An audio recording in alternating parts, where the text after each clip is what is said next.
Do you think Syria is a good example of a new war?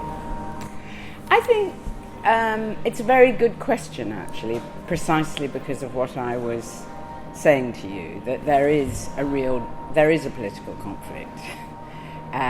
The government wants to win and the opposition want to win. But there are lots of new war elements in Syria. The entry of the jihadists who gain tremendously in political power as a result of being in the war. There are criminals that Assad has released from jail who are using the disorder to engage in smuggling on the Turkish border. Many of the Free Syrian Army operate independently or autonomously. So I think it has lots of elements of a new war.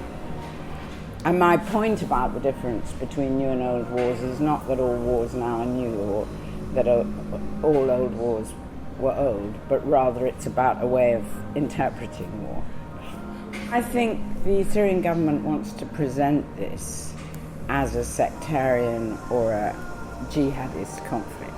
They want to claim that the opposition are terrorists, either because they are Sunnis who hate Alawites or because they're jihadists, and because they don't have a legitimate position.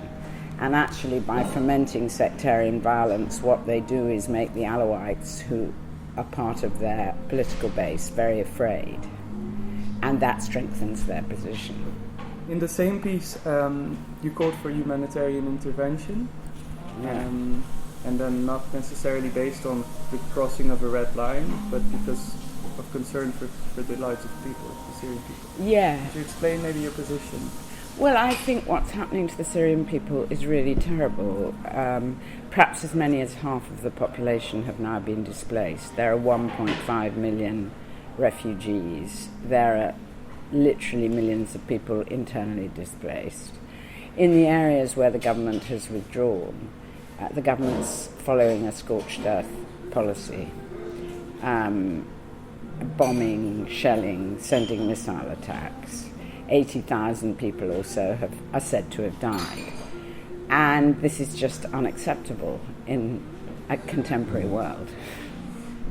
And so how would a humanitarian intervention, what would it look like? Well, it would be very, very difficult, I think, because for several reasons. I mean, part of what I was trying to draw attention to is the fact that we're not even debating it.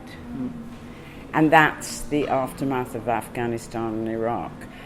Western governments have lost their taste for intervention, and the Western left is very critical of intervention.